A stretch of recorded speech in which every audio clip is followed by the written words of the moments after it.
There are many who, in an attempt to show atheism to be intellectual, have claimed that Albert Einstein was an atheist. However, the brilliant scientist said the exact opposite.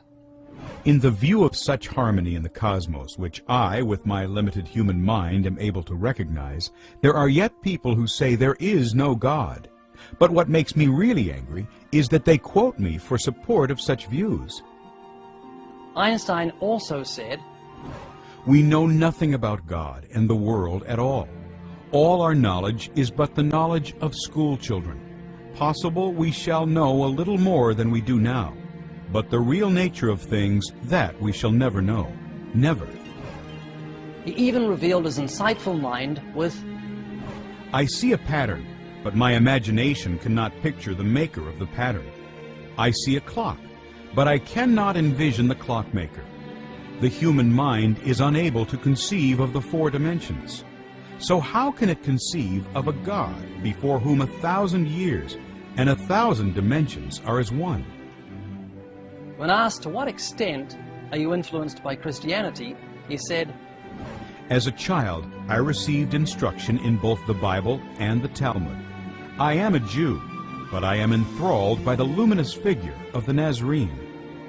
When asked if he accepted the historical existence of Jesus, he replied, "Unquestionably, no one can read the Gospels without feeling the actual presence of Jesus. His personality pulsates in every word. No myth is filled with such life." Albert Einstein wasn't a fool. He believed in God. He said of the Creator's existence, "I am not an atheist. I don't think I can call myself a pantheist. The problem involved is too vast for our limited minds. We are in the position of a little child entering a huge library filled with books in many languages. The child knows someone must have written those books. It does not know how. It does not understand the languages in which they are written.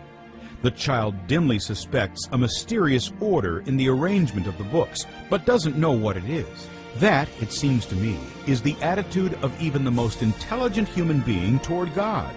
We see the universe marvelously arranged and obeying certain laws, but only dimly understand these laws." He continued, "What separates me from most so-called atheists is a feeling of utter humility toward the unattainable secrets of the harmony of the cosmos." In fact, Einstein tended to be more critical of debunkers who seemed to lack humility or a sense of awe than of the faithful. He wrote in a letter, "The fanatical atheists are like slaves who are still feeling the weight of their chains which they have thrown off after hard struggle. They are creatures who, in their grudge against traditional religion as the opium of the masses, cannot hear the music of the spheres." In other words, because of their hatred of traditional religion, they can't see the genius of God's handiwork. It's interesting to notice that at the age of 34, a young Albert Einstein proudly boasted of something that seemed right to him. "I have firmly resolved to bite the dust when my time comes, with the minimum of medical assistance. And up to then, I will sin to my wicked heart's content." As Albert Einstein aged, he became far more philosophical.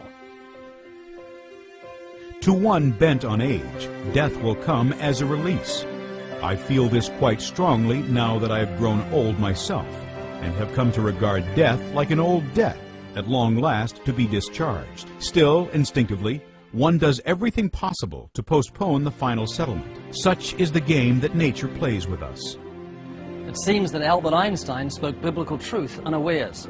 However, it isn't nature that seeks a final settlement, it's the law of God. Like a criminal who's transgressed civil law, Einstein, like the rest of humanity, was in debt to eternal justice because he had transgressed God's law. This great debt that he spoke of couldn't be satisfied with mere silver and gold. It's a debt that demands capital punishment. It calls for the death penalty for guilty transgressors, and eternal damnation in hell. Its terrible decree demands the soul that sins, it shall die.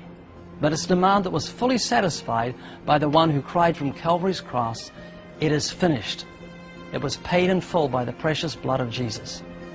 "For Christ also suffered once for sins, the just for the unjust, that he might bring us to God."